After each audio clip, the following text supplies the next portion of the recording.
Eu passo a palavra agora ao Dr. José Luiz Mendes Oliveira Lima, falando pela defesa do réu Walter Souza Braga Neto. Eminente presidente e ministro relator Alexandre de Moraes, eminente ministro Luiz Fux, registro aqui o respeito que tenho pela Corte e pelos seus integrantes, eminente Procurador-Geral da República, doutor Paulo Gonet, senhoras e senhores serventuários da Justiça, eminentes advogados que divido hoje a defesa, doutor César Bittencourt e testemunha e réu colaborador Cid. Eu realmente diminuiu bem as minhas perguntas, presidente, mas eu tenho algumas ainda. Eu peço, fique totalmente à vontade. Peço a paciência de Vossa Excelência, até porque o colaborador mencionou o meu cliente em algumas oportunidades. Presidente, eu gostaria que Vossa Excelência perguntasse ao colaborador se é correto afirmar que a entrega do dinheiro que ele mencionou a Vossa Excelência hoje, numa sacola, é um detalhe relevante. Eu vou indagar, mas relevante para quem? Por contexto de todas as questões que foram aqui abordadas a Vossa Excelência. Relevantes para a investigação. Exatamente. O senhor considera relevante para a investigação a entrega do dinheiro? No meu ponto de vista, na minha opinião, ela se tornou relevante a partir daquela operação de novembro, eu acho, de 2024, no final do ano. A operação Punhal Verde Amarelo. Isso. Dezembro, pois não. Então, por que, Excelência, eu gostaria de saber do réu colaborador, ele demorou 1 ano e 3 meses para trazer este fato ao juízo e a todas as pessoas desses autos? Pode responder. Porque, inicialmente, isso, para mim, estava dentro de um contexto de uma manifestação que era, teoricamente, né, dentro do que o Exército aceitava e até a Justiça legal e legítima, tinha apoio dos militares, de alguma forma, e tudo que foi tratado, para mim, estava sendo direcionado àquelas manifestações. Então, na minha cabeça, eu vi que era um dinheiro para tentar ajudar, trazer manifestantes para amigos, né, manifestantes para manifestação, para engordar a manifestação. Eu não levei para o lado que seria para tentar ou planejar alguma coisa. Por isso que eu não achei relevante essa informação e... Eu vou, doutor... Mas o senhor não acha relevante, acha normal um ex-ministro candidato a vice-presidente da República entregar dinheiro dentro de uma caixa de vinho para manifestantes? Mesmo que não fosse, ou eventualmente não tivesse sido para uma operação para neutralizar alguém, isso seria normal? Isso normal não seria. Mas naquele contexto das manifestações na frente dos quartéis, muita gente vindo, muita gente apoiando, eu não vi ali nada de... Não vou dizer que não vi nada demais, mas como foi pedido ajuda, foi um amigo que pediu, tentei conseguir de alguma forma o que eu consegui dentro do meu conhecimento ali, né? Mas eu não vi naquele momento como algo de hipótese criminal, né? Essa foi a minha colocação no momento. Doutor. Sim. Depressa o primeiro depoimento 8 de 23, ele fala a Vossa Excelência dia 21 de novembro de 24. Mas, pois bem, tentando também lembrar a memória do réu colaborador, ele disse a Vossa Excelência que o dinheiro teria sido entregue pelo general Braga Neto. A pergunta é objetiva. Não foi um empresário do agro que teria entregue esse dinheiro ao réu colaborador? Não, senhor. Para mim, não. Aguarde só. O que ele disse, mas eu vou pedir para reiterar, é que quem teria arrumado o dinheiro seria um empresário do agro. Mas quem teria entregue fisicamente o dinheiro teria sido o general Braga Neto. É isso? Sim, senhor. E a minha pergunta é ao contrário. Minha pergunta é se não foi um empresário do agro que entregou essa sacola ao... Exato. Ele não foi. Não foi. Perfeito. Agora eu vou ter que, olhando, ministro... Fique à vontade. Vossa Excelência e todos já fizeram várias perguntas. E também, acho que ele falou mais ou menos, mas eu preciso, evidentemente, estressar um pouco essa situação. O primeiro depoimento, a colaboração é de 8 de 2023. Nesta colaboração, ele não menciona este encontro na casa de Braga Neto. Por qual motivo? Doutor, o senhor pode responder. Porque, da mesma forma que eu não falei do dinheiro, né, foi a mesma lógica que eu naquele momento, tinha na minha cabeça como certeza. Que era mais uma conversa de pessoas que não tinham capacidade nem voluntariedade de fazer muito. Só queriam conversar, queriam estar com o general, mostrar indignação pelo que estava acontecendo. Então, naquele momento, eu não vi nenhuma necessidade ou que fosse algo que pudesse resultar alguma coisa. Tanto que só depois, quando a investigação prosseguiu, que eu fiquei sabendo de alguma coisa, dentro daquele espanto todo, eu falei, não, realmente, tudo bem, então pode ter mais coisas que sejam interessantes a investigação.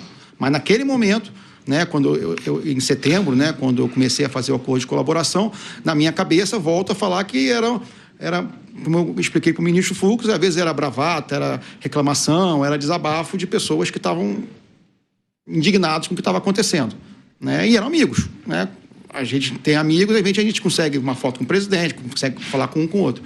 Então foi um pouco essa visão que eu tinha. Depois, quando a investigação recrudesceu, apresentou outras coisas, eu falei, então tem mais isso que realmente pode ser que encaixe.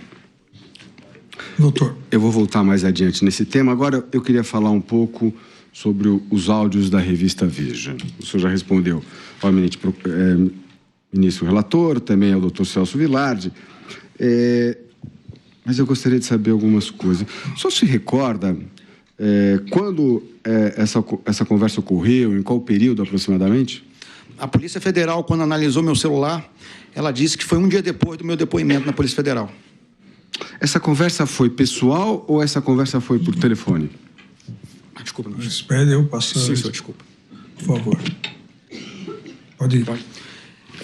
Pela análise que a Polícia Federal fez dos áudios, me parece que alguém que eu estava falando por telefone, como se tivesse pegado outro telefone e botado o próximo para gravar. Ele disse pela distância, pelos cortes que foram feitos, dá para ver que eu estou numa conversa, que eu não estou simplesmente mandando áudios, que eu estou numa conversa. Esse foi o parecer da Polícia Federal. E toda a lista de pessoas com quem eu conversei, eu não sei com quem poderia ter feito isso. O senhor conversou com várias pessoas a respeito da sua colaboração? Não. Eu conversei... as pessoas com quem eu falei naquele dia, eu não sei com quem que eu falei isso aí, ou com quem que eu desabafei. O senhor não se recorda com quem o senhor se desabafou? Sim, senhor. Eu não me recordo com quem eu desabafei.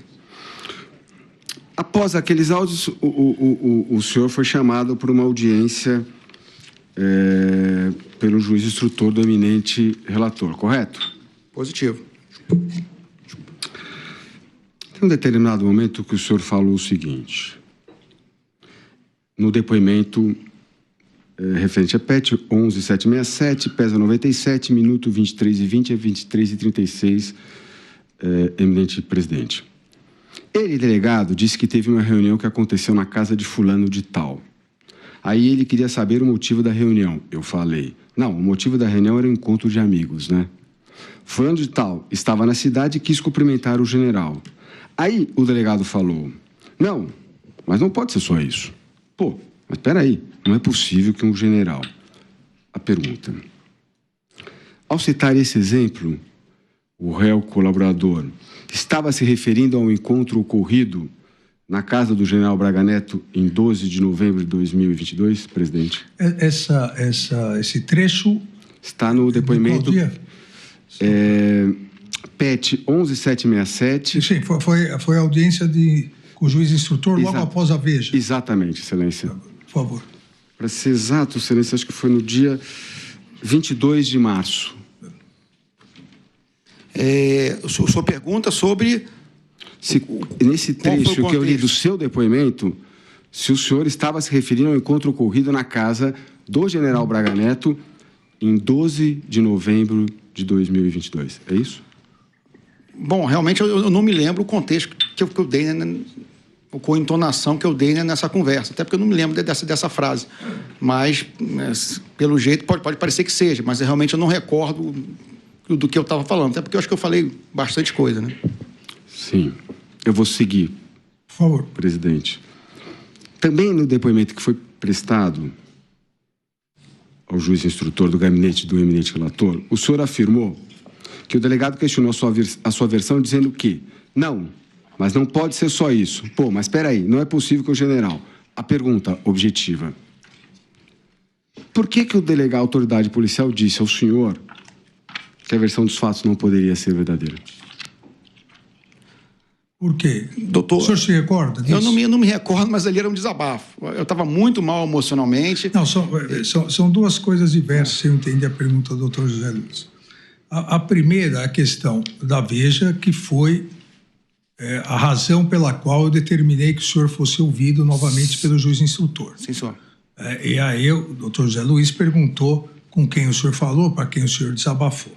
A outra coisa é esse trecho que se refere em março, 22 de março, se refere a essa reunião que em 21 de novembro, na minha presença, o senhor retificou e disse a versão que hoje o senhor disse dos fatos. No dia 22 de março, o que o doutor José Luiz pergunta é se o senhor está se referindo, nesse trecho, à reunião com o general Braga Neto, é isso? Exatamente, excelência. Eu só tenho uma questão de data, porque, na verdade, ele é o depoimento que ele presta e que ele fala o que o delegado disse a ele no depoimento. Exato. Né?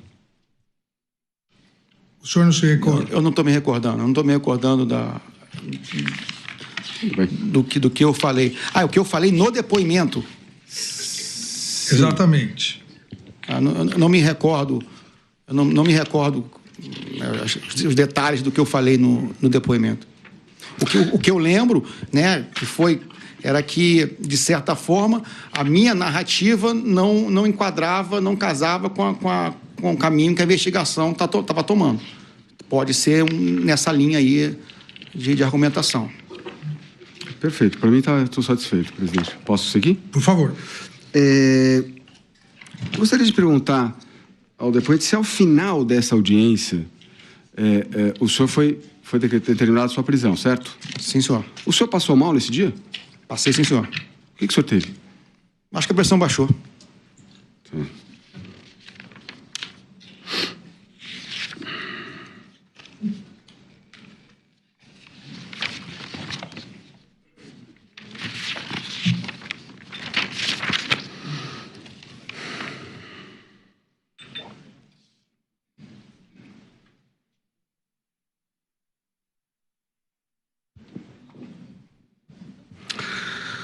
Encontro na casa do general Braga Neto, presidente. Por favor.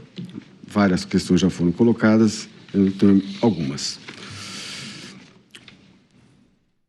Em determinado momento, só para perguntar, o senhor confirma o que o senhor disse aqui hoje, que o senhor ficou de 10 a 15 minutos nessa reunião, é isso? Na casa do general Braga Neto? Creio que sim. Não sei dizer exatamente quanto tempo, não cronometrei nem nada, mas talvez tenha sido por isso. É o senhor que disse esse dado. Mas assim, se não foram 15, foram 40 minutos, nós podemos ficar entre 10 e 15 ou 20? Não sei, não sei afirmar com precisão. Mas não foram 40 minutos, 1 hora, com certeza não foi. Perfeito. Foi menos de meia hora? Eu creio que sim, ministro, creio que sim.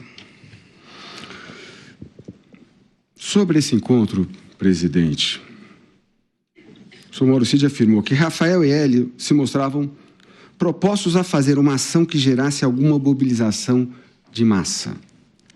E chegaram a falar em mobilizar os caminhoneiros para o país bloquear a estrada. Eu queria saber se isso o senhor ouviu, porque o senhor não mencionou aqui hoje, o senhor ouviu esse diálogo na casa do general Braga Neto? O senhor se recorda de ter ouvido isso? Não diretamente, mas estava dentro do bojo das ideias do que podia ser feito. Né? Inclusive, essa ideia dos caminhoneiros sempre foi rechaçada pelo presidente e pelo general Braga Neto.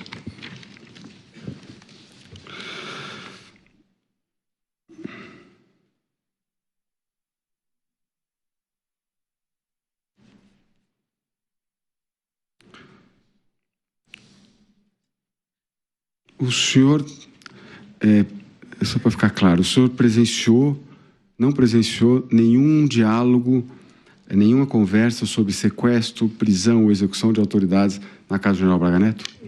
Não, senhor. Perfeito.